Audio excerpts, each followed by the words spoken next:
La figure d'attachement principale, eh bien, elle est celle qui va nourrir l'attachement. C'est le plus souvent la maman, parfois le papa, quand c'est lui qui reste à la maison pour garder l'enfant. Ce n'est pas une question de sexe, c'est une question de qui s'occupe de manière privilégiée de l'enfant. Évidemment, ce n'est pas Konrad Lorenz, le papa des petits cantons, clairement. Et pourtant, les petits cantons s'attachent à lui parce qu'il était là et qu'il s'occupe d'eux. La source de notre sécurité, c'est notre figure d'attachement. Quand ma figure d'attachement est là, alors oui, je me sens en sécurité et j'ai besoin de parler, babiller, m'exprimer, faire des mimiques. C'est comme ça que je grandis et que je construis, que j'ai la permission de grandir, de construire mon intelligence. Les enfants qui ont un très fort attachement et donc dont la maman a passé beaucoup de temps à faire des mimiques, à dire « Ah, je te souris, tu me souris, je te souris, tu me souris », à cet échange-là, cet accordage entre la figure d'attachement et le petit bébé. Donc, ces petits bébés-là développent des compétences, non seulement des compétences émotionnelles et sociales supérieures aux autres, mais aussi des compétences intellectuelles. Pendant une période, on a cru que pour qu'un enfant devienne très intelligent, il fallait lui montrer des cartes avec des choses, des mots écrits dessus, avec des points dessus pour qu'il puisse apprendre à calculer dès qu'il était minuscule. On lui passait de la musique, etc. On cherchait à développer le cerveau de l'enfant en fourguant dans son cerveau des informations. Et maintenant, eh bien, on découvre que ce n'est pas comme ça que ça fonctionne. Ce qui fonctionne, c'est l'attachement. Plus on nourrit l'attachement, plus le cerveau de l'enfant se développe. Alors, comment comprendre que cette petite fille de 20 mois s'endort sans problème quand sa maman n'est pas là, mais que dès que la maman est là, c'est impossible? Plusieurs pistes pour comprendre cela. Maintenant qu'on sait qu'un enfant a absolument besoin de sa figure d'attachement, l'enfant se nourrit de sa figure d'attachement, mais peut-être que la maman, elle n'est pas là tout le temps. Elle n'est peut-être pas là très souvent. Peut-être bien qu'elle travaille, cette maman-là, et que donc elle laisse sa fille à la crèche ou avec d'autres personnes qui la gardent.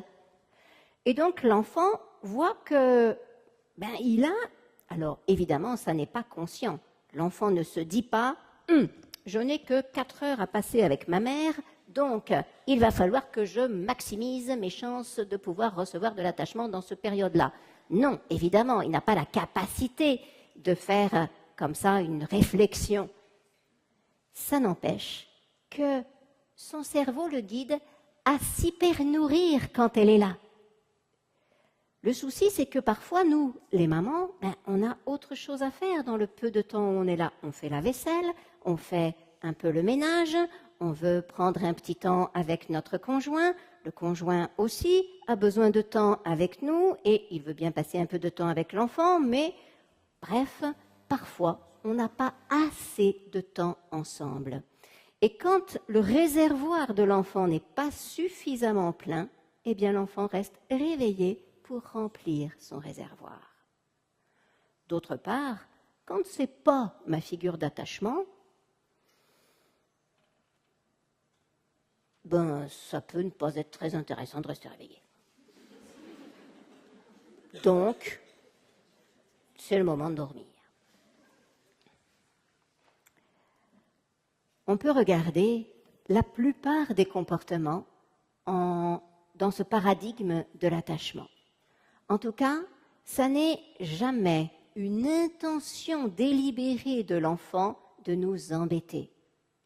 Souvent, l'enfant se comporte difficilement avec la maman, parce que là, ce n'est pas écrit, mais on pourrait penser que même avec le papa, elle s'endort sans problème, et dès que c'est la maman, elle ne s'endort pas.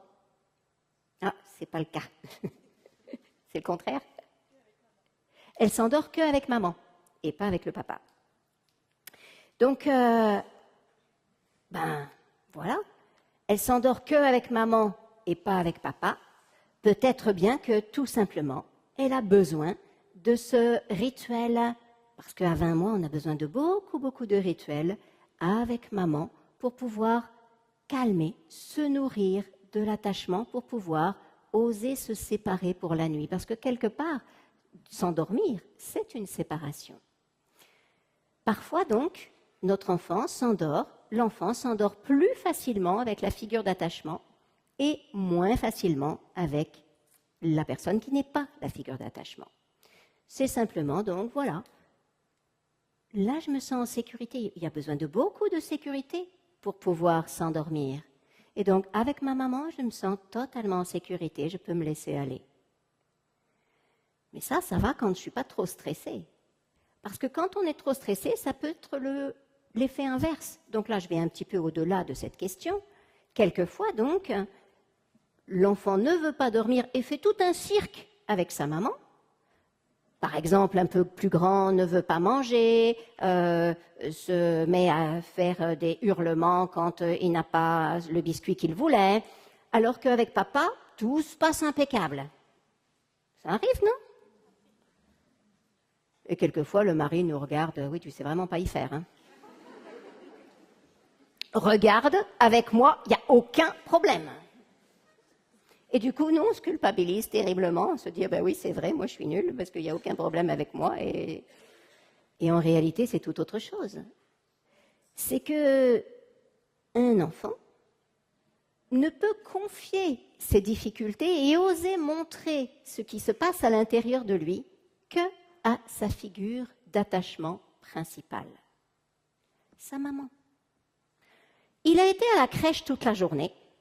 À la crèche, c'est un petit peu difficile. Il y a d'autres enfants, beaucoup de bruit, des tensions. Il s'est montré très gentil. Toute la journée, il était gentil, gentil, gentil. La maman est venue chercher son enfant à la crèche et la dame de la crèche dit « Oh, un vrai petit ange !»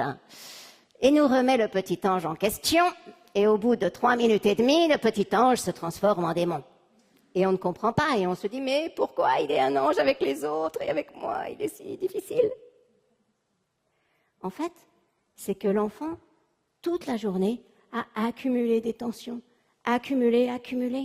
Je fais des sourires, mais oh, j'ai peur des autres, oh, je garde tout ça à l'intérieur. Et le stress est monté, le stress est plein d'émotions à l'intérieur. Et donc, je garde tout ça, parce que je suis un mammifère. Et un mammifère ne peut pas se permettre d'exploser dans n'importe quelle circonstance. Il faut une certaine sécurité. Ma maman arrive. Ah, flam! Je laisse tout sortir. Ma mère croit que c'est à cause du petit gâteau. Ma mère croit que c'est pour de vrai, que c'est parce que j'ai pris un pain au chocolat alors qu'elle voulait un pain au raisin. Mais en fait, non, ça c'est juste le petit détail qui fait éclater ce qui se passait à l'intérieur. Si c'est papa qui vient me chercher, ben faut tenir encore un petit coup. Parce que papa, on ne sait pas. Lui, il va au boulot. Maman, elle s'est occupée de moi quand j'étais nourrisson. Elle est vraiment ma figure d'attachement principale. Je sais qu'elle va m'aimer inconditionnellement. Et je peux vraiment faire confiance. Mon papa, statistiquement, les papas restent une demi-heure de plus au travail lorsqu'ils ont un bébé. C'est pour éviter le coup de feu de 18 heures. C'est que des statistiques. Et c'est en train de changer. Les papas sont de plus en plus conscients de leur rôle, de plus en plus conscients que leurs enfants ont vraiment besoin d'eux et ils ont de plus en plus envie d'être au contact de leurs enfants. Et du coup, c'est en train de s'inverser parce que lorsque c'est le papa qui reste à la maison, c'est au papa que l'enfant montre tous les pleurs. Et petit à petit, peut-être qu'on arrivera à être un peu plus à égalité. Mais en tout cas, c'est ça qui est important de retenir, c'est que l'enfant se charge de stress et il va décharger le stress sur la personne en qui il a le plus confiance. Et donc c'est pour ça que c'est souvent avec les mamans qu'il va être le plus perturbé, qu'il va le plus tenter de soi-disant transgresser, qu'il va être le plus énervé, qu'il va refuser le plus de choses. Ça n'est pas que la mère ne sait pas le tenir, c'est simplement que, comme on le voyait tout à l'heure, le comportement de l'enfant est un message, il est en train de chercher à dire quelque chose, à dire « Maman, s'il te plaît, aide-moi, je suis stressée à l'intérieur. Maman, aide-moi, j'ai de la colère dans moi, je ne sais pas quoi en faire. Maman, aide-moi, j'ai eu peur aujourd'hui, je ne sais pas quoi faire avec cette peur. » Et on a besoin, nous, d'apprendre ce langage-là, d'apprendre à décoder les émotions de nos enfants. Donc, si un enfant n'arrive pas à dormir avec une personne ou avec une autre, ce peut être pour plusieurs raisons. Et la plupart du temps, ces raisons, elles sont en rapport avec l'attachement. Soit je m'endors plus facilement parce que je reçois l'attachement dont j'ai besoin, soit je m'endors moins facilement parce que j'ai des trucs à faire sortir.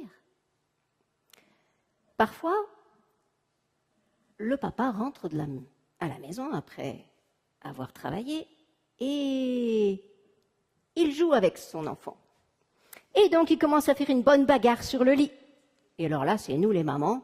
« Mais arrête, tu vas me l'exciter. Il va plus dormir après.